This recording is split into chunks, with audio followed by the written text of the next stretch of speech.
गालिब 19वीं सेंचुरी के आदमी हैं। गालिब दिल्ली में रहते थे, बल्ली मारान में। बल्ली मारान एक जगह है जो चांदनी चौक के पास में है। चांदनी चौक क्या, नई सड़क देखी कभी आपने? हाँ, तो नई सड़क के लिए ना मुड़े, अगर हम सीधे चावड़ी से जामा मस्जिद की ओर जाएं तो दाईं ओर मुड़ेंगे तो वहां बल्ली मारान का एक इलाका है। वहां उनकी एक हवेली है, बड़ी महत्वपूर्ण हवेली है। बड़े मस्त मौला आदमी थे, एक नंबर के पियक्कड़ थे, पीने से कोई समझौता नहीं, कमिटमेंट थी उनकी, मतलब पीने को लेकर। एक बार पता लगा कि मेरठ में बढ़िया शराब मिलती है तो मेरठ चले गए। 2 गधों पर शराब लादकर पैदल मेरठ से दिल्ली आए थे। आप बंदे की कमिटमेंट देखिए, प्रतिबद्धता देखिए, मेहनत देखिए। जब इंसान ठान लेता है तो अपना उद्देश्य पूरा करता है, तो इस भाव में उनको देखिए। तो मस्त बोल आदमी थे, पैसा खत्म हो जाता था, उधार मांग मांग के पीते थे। लोगों ने उधार देना बंद कर दिया, फिर नए लोग ढूंढे जो उधार दे सकें। वजीफा मांगा राजाओं से, राजाओं ने वजीफा देने से मना कर दिया। एक बार छोटा मोटा ऐसा काम किया कि पुलिस आ गई, जेल ले गई उनको, किसी तरह से वहां से छूटे। इन सब के बावजूद तेवर कभी कम नहीं हुआ। ये मैं इसलिए कह रहा हूँ कि मैं जिस कॉलेज से पढ़ा हूँ उस कॉलेज में वो एक बार अध्यापक बने। एक कॉलेज है दिल्ली कॉलेज, जो दिल्ली का सबसे पुराना कॉलेज है, उसका नया नाम जाकिर हुसैन कॉलेज है। तो वो एकदम नई दिल्ली स्टेशन के पास अजमेरी गेट पर पहले था, अब तो बिल्डिंग दूर चली गई वहां से। तो जब हमने वहाँ पढ़ाई शुरू की तो हम बताया गया कि मिर्जा गालिब इसी कॉलेज के अध्यापक थे। मैं तो धन्य हो गया, मैंने कहाँ से पैर पड़े थे बताओ, थोड़ा मिट्टी लगा ले माथे पर। फिर पता लगा आए नहीं कॉलेज, तो ये क्या बात हुई भाई? तो पता लगा कि उस समय एक ब्रिटिश प्रिंसिपल थे कॉलेज के, उनको इन्वाइट किया कि आप यहाँ पढ़ाइए। मिर्जा गालिब इक्के में बैठ कर आए। उस समय इक्का ही चलता था ना, तांगा जिसको बोलते हैं। कॉलेज के बाहर उतरे, देखा प्रिंसिपल बाहर रिसीव करने आया ही नहीं, वापस चले गए। बोले जिस कॉलेज के प्रिंसिपल को तमीज नहीं है उस कॉलेज में हम क्या करेंगे जाके। और गए, गिलास निकाला, शुरू कार्यक्रम। कोई मतलब ऐसा तेवर जो हिंदी फिल्म में राजकुमार का था, जानी इस्तीफा तो हम जेब में लेके चलते हैं।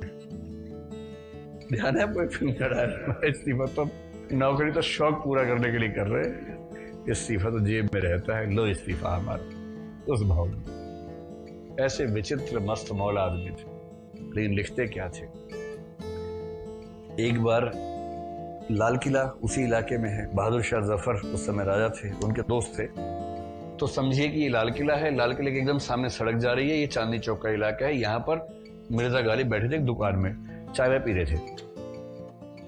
राज कवि यहाँ से अपने घोड़े पर जा रहे थे, तांगे वांगे पर जा रहे थे। राज कवि को देखकर खून खोल जाता था। ये राज कवि नहीं थे, ये अच्छे कवि माने जाते थे पर राज कवि नहीं थे। तो राज कवि को कुछ छेड़ दिया इन्होंने रास्ते में, राजा के चमचे जा आ गया, ऐसा कुछ कह दिया, ऐसा कुछ कह के छेड़ दिया। उस चमचे ने जाति राजा को बोला कि ऐसे बोल रहे थे। उन्हें बुलाया गुस्से में गालिब को, आओ गालिब इधर। कस के डांट लगाई गालिब को, ऐसे बोल सकते हो, तुम्हारी ये हिम्मत कैसे हो, ये हो। तो फिर एक कंपटीशन सा हुआ। गालिब ने कहा मैं तो एक शेर बोल रहा था। मैं क्या शेर बोल रहे थे? तो तुरंत अपने राजा को ठीक करने के लिए शेर गढ़ा, वहीं पर शेर बोला, हर एक बात पे कहते हो तुम के तू क्या है। वो तेरा तू है क्या, तू क्यों, ये वाला जो भाव आता है ना, उस भाव के लिए कह रहे हैं। हर एक बात पे कहते हो तुम के तू क्या है, तुम ही कहो कि ये अंदाज़ गुफ्तगू क्या है। ये क्या तरीका है बात करने का भाई। और अगली लाइन में तो ऐसा धोए राजा को, रगों में दौड़ते फिरने के हम नहीं कायल, जब आंख ही से न टपका तो फिर लहू क्या है। अबे आंख से टपका और लहू, रगों में दौड़ रहा है उससे क्या होता है? आंख से टपके तब माने कि लहू होता है। तो गालिब गालिब है, गालिब की बात अलग है। इसमें क्या मुश्किल शब्दों का प्रयोग किया गया है? यह बहुत आसान भाषा है।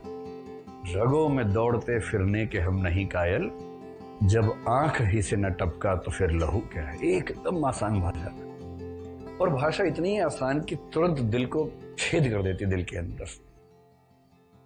ये जो उर्दू की बात है, ये चमत्कार गालिब का है, चमत्कार बिहारी के पास भी है। बिहारी के पास चमत्कार भी छोटे छंद दोहे में है, इनके पास गजल में, शेर में है। शेर भी मुक्तक है, दोहा भी मुक्तक है बिहारी का।